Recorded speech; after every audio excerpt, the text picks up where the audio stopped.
Ladies and gentlemen, welcome back for our fifth help video over 8-20, the test premiere written part. This is our review for 8-20, and we are now on our fifth video. Our fifth video picks up with this page right here, starting with question number 21. I think it would be important for you to know that this 8-20 written review contains some of the favorite questions that we get to answer all year long. And this group of questions that follow rank right in the top questions we've gotten to take the chance to look at this school year. Assuming that we've done well over 238,000 questions, this group of 10 questions right here, or how many ever there are in this, these rank in the top, I don't know, 40% of that. All right, here we go. We are working with an activity series. This time on this activity series, they wrote it left to right. Calcium most active over to cobalt least active. That's an activity series that they have given us. Instead of writing it vertically like we saw over here, this is the activity series vertically written. This is an activity series horizontally written. All right, what's happening in this? Well, there's going to be some experiments going on because there is an unknown metal. There's an unknown metal, and that unknown metal is one of these metals right here. How do I know that? That's the part of the activity series that they gave us. The unknown metal is one of these 3, 4, 5, 6, 7, 8, 9, one of these 10 or so metals right here. The metal that they're trying to identify is in a solution of water. It is an ion, and it is floating around in a solution of water. They don't know what this metal is. There are no other metals dissolved, and that's important to know. There are no other metals dissolved in this solution. The student initially took a small amount of that solution that had these metal ions floating around in there and dropped a piece of magnesium into it. And a reaction took place, meaning that the magnesium was more active than the metals that were floating around, the metal ion, the unknown metal ion that was floating around. So we know magnesium's more active. Well, if magnesium's more active and sodium's more active than magnesium, then it's not sodium. If calcium's more active than sodium, who's more active than magnesium, and magnesium was able to react with it, we know it's not calcium either. Those three could be eliminated right off the gate, right out of the gate. Next, the student took another small sample of that solution containing the unknown metal and dropped a piece of iron in it. And no chemical reaction occurred. If iron could not react with that metal ion, if iron could not force that metal to take its electrons, we know that that metal is more active. It doesn't mean that that metal could not still be iron, though, because if iron was that metal ion floating around in solution and we dropped additional iron in there, you cannot force your own self to take electrons. So we have not eliminated iron. Iron did not react with it. But if iron didn't react with it, we know cadmium, who's less active than iron, wouldn't react. Cobalt is less active than cadmium, who's less active than iron. We can eliminate these two.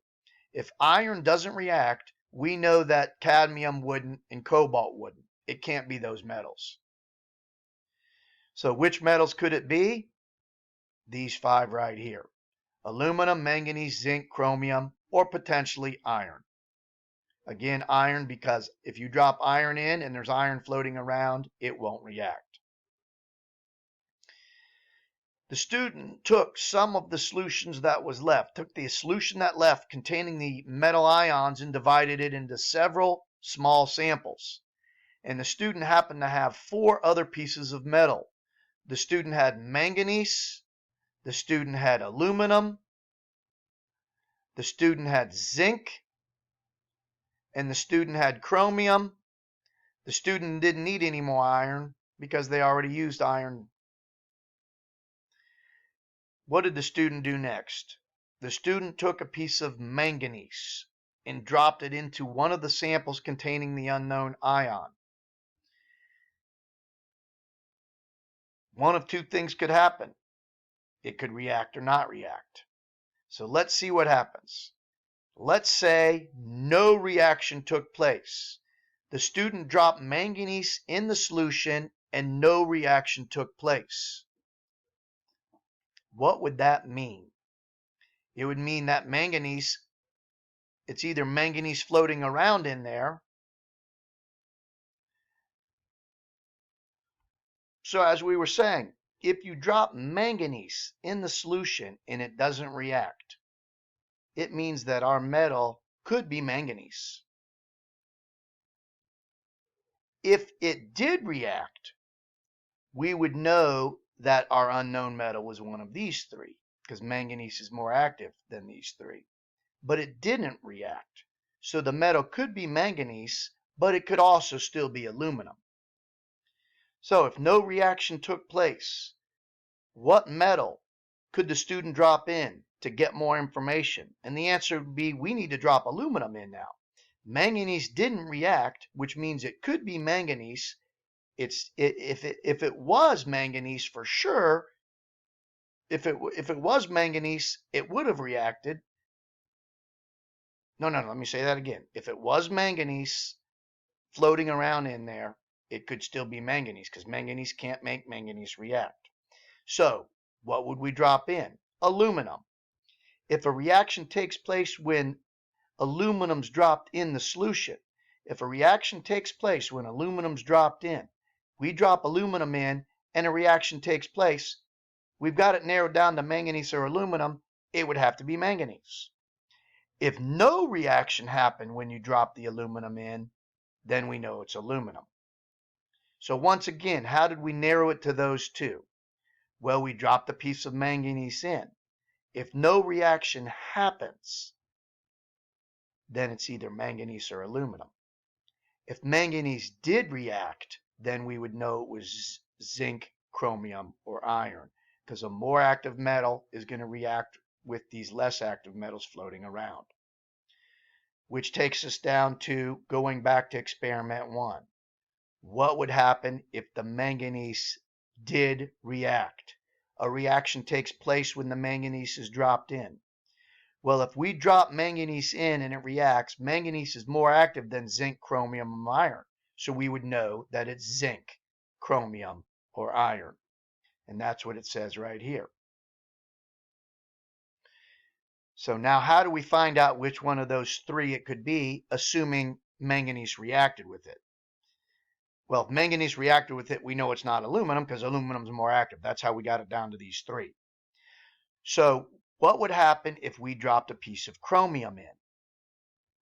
If chromium reacts, what metal can we conclude it would be? Well, if chromium reacts, the only one of those three that chromium is more active in is iron. So we would know it was iron immediately.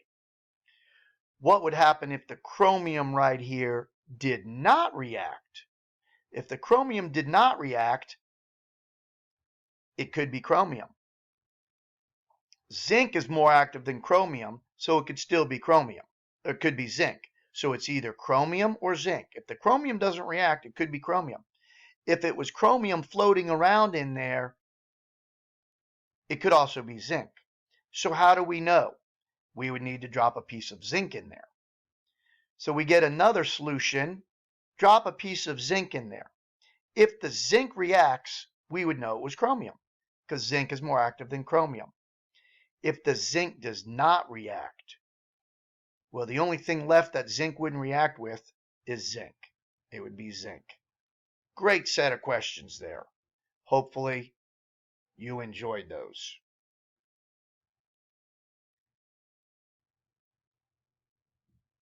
We move on now, and we're not going to get through this whole page, I don't think, on this video.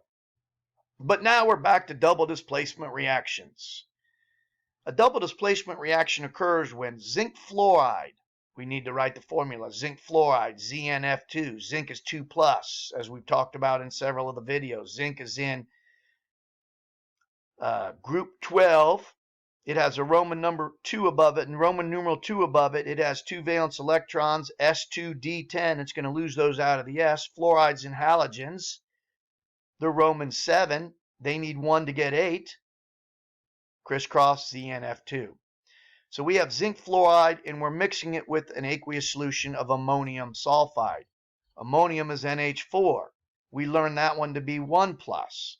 Sulfide's 2 minus. Family Roman 6, group 16, they need 2 to get 8. If they have 6 valence electrons, 2 more would give them 8. Crisscross those charges. We bring the 2 down to ammonium, parentheses 2, the 1 down to sulfide. They're telling us they react this, and zinc sulfide precipitates out. Zinc sulfide is going to precipitate out of this solution. What's the formula for zinc sulfide? We mentioned zinc's 2 plus, sulfide's 2 minus, crisscross, and reduce. Would zinc sulfide actually precipitate out of solution? We could come right back to our solubility table and see. On a previous page, we have zinc. Here's the sulfide column. That would precipitate out of solution. We know the ammonium chloride, or ammonium sulfide, many of those ammoniums are soluble. Ammonium sulfides are also soluble. Here's ammonium. We come over to the sulfide column, aqueous. Look at all those aqueuses. Ammonium is very soluble. What about right here? What about the zinc fluoride? Is that actually soluble? We go back to this table right here on this page. There's zinc. We go over to the fluoride column. There's fluoride. Zinc fluoride is able to be dissolved. It would be aqueous. So these ions are floating around in solution. When the zinc bumps into the sulfide, they pull together and water cannot pull them apart. They would precipitate right out of solution. So what happens here? The Zn, first thing here in double displacement, joins with the second thing there. The zinc and the ammonium are trading places. First thing here trades places with the first thing here, and they precipitate out. The ammoniums will stay floating around as ions with fluoride. As we saw, ammonium was soluble on that chart with just about everything written on there. That would stay aqueous. The next thing they want us to do here is to write it in ionic form. Ionic form just means pull apart the ones that are dissolved. So we pull apart the Zn2F. We pull apart the 2F minuses. We see the 2 right there, 2F minuses. We pull apart the 2 ammonium ions. They're right there. We've got a sulfide ion right there. Just pull them apart. Aqueous means separate them. Aqueous, we have to pull these apart. 2 ammoniums, there they are. The 2 fluorides, the 2 fluorides, there they are. They want it in ionic form, so we write the charges after them. However, these pulled together and precipitate out of solution. They're no longer ions floating around. Next thing, they want us to write the net ionic equation. In the net ionic equation, net means write only the ones that underwent a change. So who didn't change? We have 2 fluorides ions. There's 2 fluoride ions. They did not change. These did not change, so we would not write those.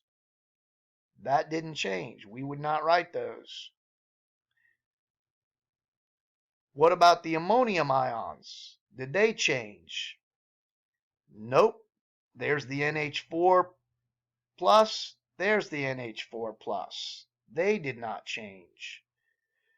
What about the zinc? Did the zinc change? Well, on this side, the left side, the zinc is 2 plus. On the right side, the zincs joined the sulfides. They changed. S2 minus. On this side, the S's joined the zinc. They changed. So our net ionic equation, zinc 2 plus, S2 minus, joining together, overall it becomes neutral. They precipitate out of solution. Those are the ones that changed. When we come back in our next video, we will see how we can draw that to show what happens. Thanks for watching.